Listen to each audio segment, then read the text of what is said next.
I want you to have a listen to this. Government shutdown day 3 now, and debate on the Hill is taking a nasty turn. Late last night, a critical Democrat, a key Democrat close with Nancy Pelosi, unloading on Republicans from the floor. Did you think about the parks when you voted to shut down the government?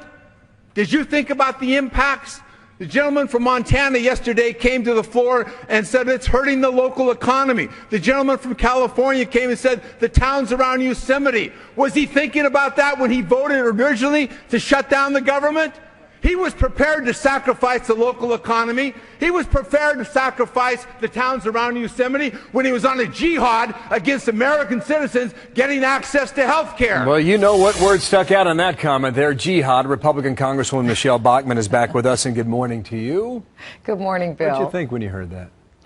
Well, it's part and parcel of what we've been hearing for the last days. All of this out-of-control rhetoric, that was just day 2 of government shutdown, where Republicans are being called terrorists by the people across the aisle. These are the same people who Republicans had an open room and open table. We said, please come in and talk to us. We have conferees on this bill. Let's talk like adults, like the people who sent us here, and let's get to yes for the American people. Instead, they're taking to the floor and calling the other side jihadists. So where do you go with that? Because we've put down offer after offer saying, how about this? How about that? Then we decided if we can't talk about what we disagree on, how about if we vote on bills that we do agree on, and they aren't willing to vote for something as simple as cancer research for children with cancer, or for keeping the World War II memorial open?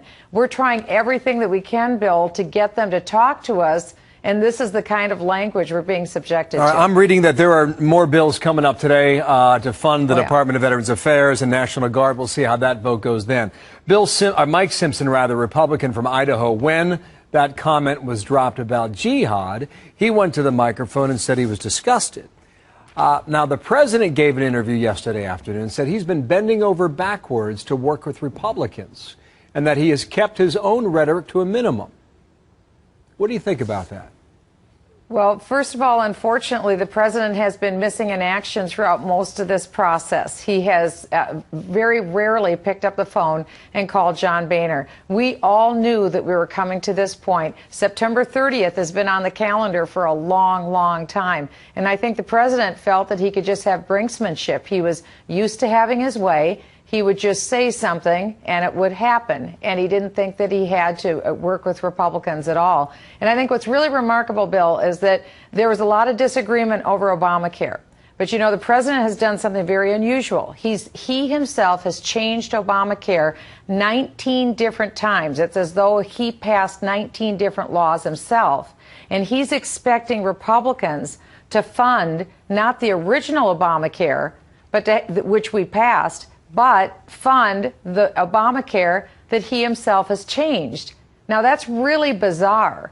We need to have a president who recognizes the rule of law, who works with us, because the American people didn't just elect the president, they also elected their representatives, and they're expecting us to talk. I want to run through a couple quick things here in the next minute or so. The Republicans appear united.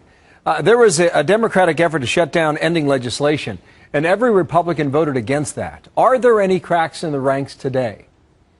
I'd say we're pretty unified. It's been amazing so far, and I have to tell you, the tables are turning. Despite the fact that most of the mainstream media says that it's the Republicans' fault, it's it's turning now, the tide in Washington, D.C. The American people are seeing that we are trying to get to yes with the Democrats, and the Democrats are standing in the corner with their arms crossed then saying no. How much longer? Well, we have until October 17th. That's when the debt ceiling is reached. We may have a grand bargain between both the debt ceiling and funding the government. So it depends. If President Obama won't come to the table, what can we do? Is that how this ends then? An agreement on both around that time, mid-October? If the president won't talk, then we may have to get to October 17th. Hopefully they'll sit down and start to talk. Michelle Bachmann, thank you for your time. We'll talk to you again real soon.